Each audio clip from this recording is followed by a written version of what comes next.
Bienvenue pour cette vidéo consacrée aux équations de sphères dans l'espace. L'objectif est ici de généraliser à l'espace ce que l'on a pu faire dans le plan avec les vidéos sur les équations de cercle et de disque. Pour cela, plaçons-nous dans un repère orthonormé OIJK de l'espace et considérons la sphère de centre, le point A de coordonnées A, B et C, et de rayon R, avec R, un réel positif ou nul. Donc, pour décrire l'équation de la sphère, on considère un point M de coordonnées X, Y, Z. À quelles conditions M appartient à la sphère? Simplement si la distance du centre de la sphère au point M est égale au rayon de la sphère, donc c'est-à-dire si la distance AM est égale à R. Et pour décrire la distance AM, on va s'appuyer sur les coordonnées du vecteur AM, qui sont donc les coordonnées de M moins les coordonnées de A, ça nous donne ça. Et donc la distance AM, c'est en fait la norme du vecteur AM, qui est donc donnée par racine carrée de la somme des carrés de chaque coordonnée du vecteur. Donc, maintenant qu'on a dit ça et qu'il y a une racine carrée dans toute l'affaire, on préfère ne pas avoir la racine carrée à gérer. Donc on constate que AM et R étant tous les deux des nombres positifs, dire qu'ils sont égaux, ça revient exactement au même que dire que leurs carrés sont égaux.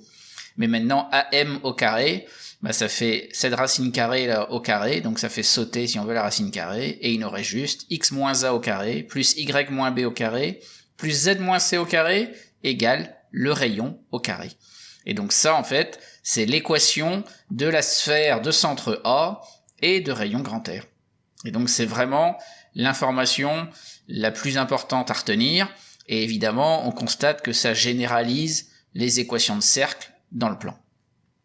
Donc maintenant qu'on a dit ça, on va compléter comme on l'avait fait à partir des cercles. On avait été raconter des choses sur les disques, ouverts ou fermés, et également sur ce qui était à l'extérieur des cercles. On va faire pareil ici avec la sphère.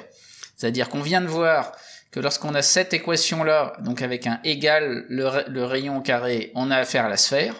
Mais si à la place du égal, on a autre chose, on peut voir que ça va décrire soit l'intérieur, soit l'extérieur de la sphère.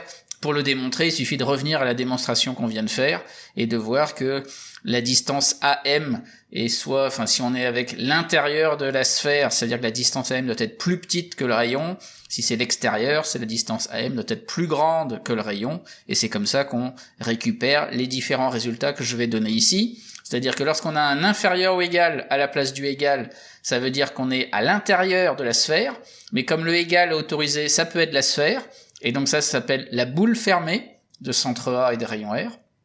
Si maintenant, à la place du égal, on a un inférieur strict, ça veut dire qu'on est à l'intérieur toujours de la sphère, mais strictement, c'est-à-dire que la sphère, les points de la sphère ne sont pas pris dans l'ensemble. C'est ce qu'on appelle donc la boule ouverte de centre A et de rayon grand R. Et à l'inverse, si à la place du égal, on a un supérieur ou égal, là on va avoir affaire à l'extérieur de la sphère. Mais c'est ce qu'on appelle l'extérieur large, parce que comme c'est supérieur ou égal, ça veut dire qu'égal est autorisé, et donc c'est-à-dire que la sphère est incluse dans cet ensemble de points. Et évidemment, en dernier, si c'est un supérieur strict, c'est toujours l'extérieur strict de la sphère, puisque dans ce cas-là, la sphère est exclue de l'ensemble des points décrits par cette inéquation. Donc voilà.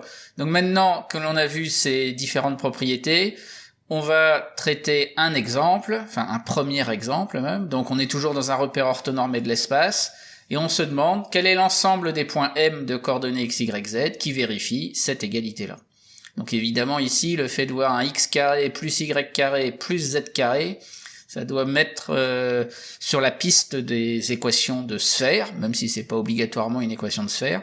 Mais là on va voir comment gérer ça pour repérer qu'on a bien une sphère dans cette affaire-là, et surtout du coup, quel est le centre, quelles sont les coordonnées du centre, et quel est le rayon. Donc on va partir évidemment de l'égalité donnée au départ, on va s'appuyer sur les 5 situations possibles là qu'on vient de décrire précédemment, et on va voir si on peut pas se rapprocher de l'une de ces équations ou inéquations. Donc le point clé déjà, c'est de remarquer qu'il nous faut voir derrière toutes ces équations-là ou inéquations, des identités remarquables autour des différentes variables x ou y ou z. Donc ici, pour gérer ça, on va d'abord se concentrer sur les termes en x, donc on se concentre sur x carré plus 6x, on voit que c'est le début d'une identité remarquable en remarquant que 6 c'est 2 fois 3, donc x carré plus 2 fois 3 fois x, en fait c'est le début de l'identité remarquable x plus 3 au carré, parce que ça nous fait bien x carré, plus 2 fois 3 fois x, mais l'identité remarquable nous donne aussi plus 3 au carré, donc ça c'est en trop par rapport à la ligne du dessus, donc on va enlever 3 au carré, c'est-à-dire on va enlever 9. Puis ensuite, terme en y carré, il n'y a pas de terme en y autour, donc on va pas y toucher.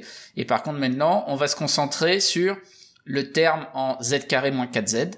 Et celui-là, on va encore essayer d'y voir le début d'identité remarquable. Donc précisément, on écrit que z carré moins 4z, c'est z carré moins 2 fois 2z. Donc c'est le début de l'identité remarquable z moins 2 le tout au carré. Mais là encore, en écrivant ça, on met en plus de z carré moins 2 fois 2z, on met en plus 2 au carré, donc il faut l'enlever, mais moins 2 au carré c'est moins 4, et encore, ici il reste égal à 3.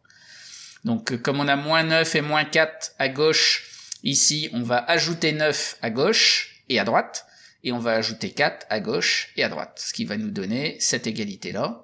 Ensuite, 9 et 3, 12 et 4, ça fait 16, donc ça nous donne cette égalité-là, qui ressemble fortement à la première ligne ici. Donc pour modifier un petit peu l'écriture qu'on a ici à gauche, comme nous on veut x moins a, x plus 3, on va l'écrire x moins le nombre moins 3, y au carré pour avoir du y moins b, on va dire que c'est y moins 0, z moins 2 pour avoir z moins c, aucun problème, et 16 ici à droite, on veut l'écrire comme le carré du rayon, donc on va voir que 16 c'est 4 au carré. Donc précisément, ça nous donne cette égalité-là.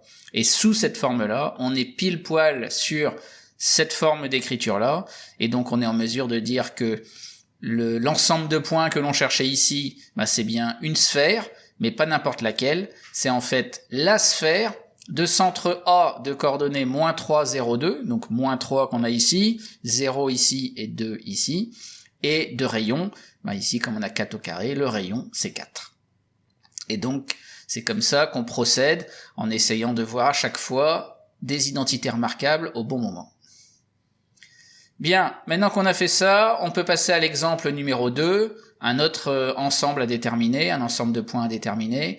Donc en vous inspirant de l'exemple 1, je vous laisse un petit peu de temps pour déterminer ce que peut être cet ensemble-là. Et donc si vous voulez prendre le temps de faire ça tranquillement, je vous laisse mettre la vidéo en pause pour y réfléchir.